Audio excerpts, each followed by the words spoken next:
మాకు కదా న్యాయం ఏదైనా ఆయన చేయాలి అనుకుంటే చేయాలి విపక్ష నేతగా. కానీ కాకినాడ నుంచి మనుషులు ఇక్కడికి తరలించి వాళ్ళ ద్వారా సీన్ క్రియేట్ చేసుకుని షూటింగ్ జరిపి వెళ్ళిపోవడం ఏంటి అనేది పిఠాపురం రోజు కూడా పెద్ద ఎత్తున జరుగుతున్నట్టు చర్చ. ఈయన కావాలి అంటే మీ కెమెరా తీసుకెళ్ళి కూడా క్లియర్ గా పిఠాపురం జనాన్ని అడగండి. నిన్న జగన్మోహన్ రెడ్డి గారి సరౌండింగ్స్ లో ఉన్న వాళ్ళంతా పిఠాపురం వాసుల, కాకినాడ వాసుల, ద్వారంపూడి చంద్రశేఖర్ రెడ్డి మనుషులు అనేది క్లియర్ గా మీరు ఎంక్వైరీ చేసినా సరే చెప్తారు.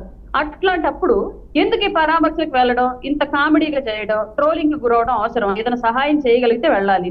చేయలేనప్పుడు ఒక విపక్ష నేతగా కనీసం ప్రెస్ మీట్లు పెట్టుకోవాలి. లేదా ఇంకొక రకంగా నువ్వు ప్రభుత్వాన్ని విమర్శించాలనుకుంటే రాజకీయంగా విమర్శించుకోవాలి. అది పక్కన పెట్టేసి ఈ డ్రామాలు, ఈ యాక్షన్లు చేసి నిజంగానే నిన్నటి నుంచి ఒక మాజీ ముఖ్యమంత్రి అంత ట్రోల్ అవడం నాకు నిజంగానే ఒక రకంగా విస్మయానికి గురవుతుంది. ఇట్లాంటి వ్యక్తిని 2019లో అంత గొప్ప నాయకుడిగా నమ్మి గెలిపించామా మనం అన్న ఫీలింగ్ మా అందరికి కలిగిందండి.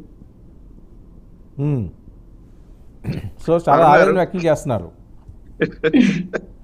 మీరు చూడండి బాబు, అసలు మీరు చూడండి ఒకసారి, మీకు నవ్వు రావట్లేదా? ఒక ముఖ్యమంత్రి స్థాయి వ్యక్తి అట్లా బిహేవ్ చేయొచ్చా? మీరు చెప్పండి. కాదండి, ఇప్పుడు ఏంటి రోజా గారు అవనియండి, జోగి రమేష్ గారు వీళ్ళందరూ ఏమైపోయినట్లు? ఏంటి వాళ్ళు అయిపోయారని కొత్త రక్తం నింపుతున్నారనా?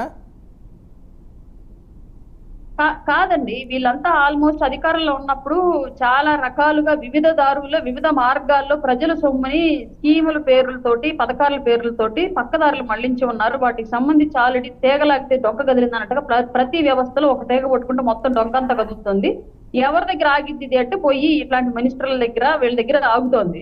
ఈ కేసులో ఎక్కడ లోపలేస్తారు అని వాళ్ళు అసలు బయటికి రావడం మానేశారు ఇప్పుడు. అందువల్ల ఇప్పుడు పాపం కొత్త వాళ్ళు పార్టీ బాధ్యతలను నెత్తినెత్తుకోవడానికి సిద్ధపడుతున్నారండి, జగన్మోహన్ రెడ్డి గారిని ఇంకా నమ్ముతూ. ఓకే, లోపలేయడం ఖాయమా? అది చట్టం తన పని చేసుకుంటుంది. వాళ్ళ దగ్గర తప్పు లేకపోతే ఎవరు లోపలేయలేరు. లోపలేసినా వీళ్ళకి ఏం బయటకు రావడం పెద్ద విషయం కాదు. తప్పు చేసుంటే అది ఎవరు ఆపలేరు. పెద్ద పెద్ద మహా వాళ్ళే వెళ్ళారు, వీళ్ళే దానికి అతీతులు కాదు చట్టానికి.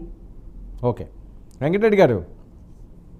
అబ్బా, వర్మ గారు అద్భుతం సార్. నాకైతే చాలా రోజుల తర్వాత, పాపం ఇందాక గాయత్రి గారు మీరే మిస్ అయ్యారు చాలా రోజుల తర్వాత అంటే పాపం ఇద్దరు లేడీస్ ప్యానల్ లో, అది కూడా ఇద్దరు మా సిస్టర్స్ ఇద్దరు.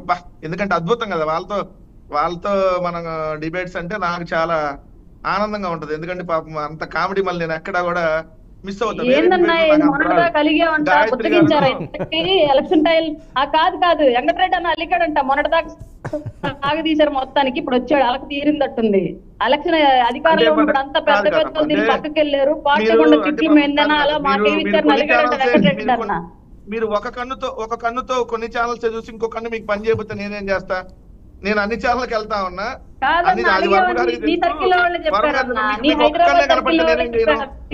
వెంకటరెడ్డి గారు, వెంకటరెడ్డి ఓకే కాదండి, ఒక్క నిమిషం ఓకే కాదు ఒక్క నిమిషం వెంకటరెడ్డి గారు హెల్దీగా డిబేట్ కాదు, వినండి మీరే మాట్లాడేది కానీ వినండి. కాదు హెల్దీగా డిబేట్ చేద్దాము, వినండి. ఓకే వెంకటరెడ్డి గారు, ఓకే వెంకటరెడ్డి గారు, డిబేట్ హెల్దీగా చేద్దాము. వాళ్ళు మీ మీద ఏమి ఉండదులేండి, ఏముంటది ఎవరి పార్టీ వాయిస్ వాళ్ళు చేస్తారు. సరే వినండి. రాయపాటి అరుణ గారికి ఒక ఇన్ఫర్మేషన్ వచ్చిందట, మీ ఫాలోవర్సో లేకపోతే మీ ఫ్రెండ్స్ ఎవరో చెప్పారట మీరు అలిగారని. ఎందుకు అలిగారు? ఎవరి మీద అలిగారంట? ఏమో అదే కదా మిమ్మల్ని అడుగుతున్నది. నేను వాళ్ళిద్దరి మీద అయితే అలగలేదు. మా నాయకత్వం నేను ఎప్పుడు అలగను. నేనెప్పుడు పాజిటివ్ గా ఉంటా. నాకు పదవులతో పని లేదు. నేను చెప్తున్నాను కదా, నేను జగన్మోహన్ రెడ్డి గారి అభిమాని. ఆయన పొలిటికల్ గా రాకముందే నేను ఆయన అభిమాని.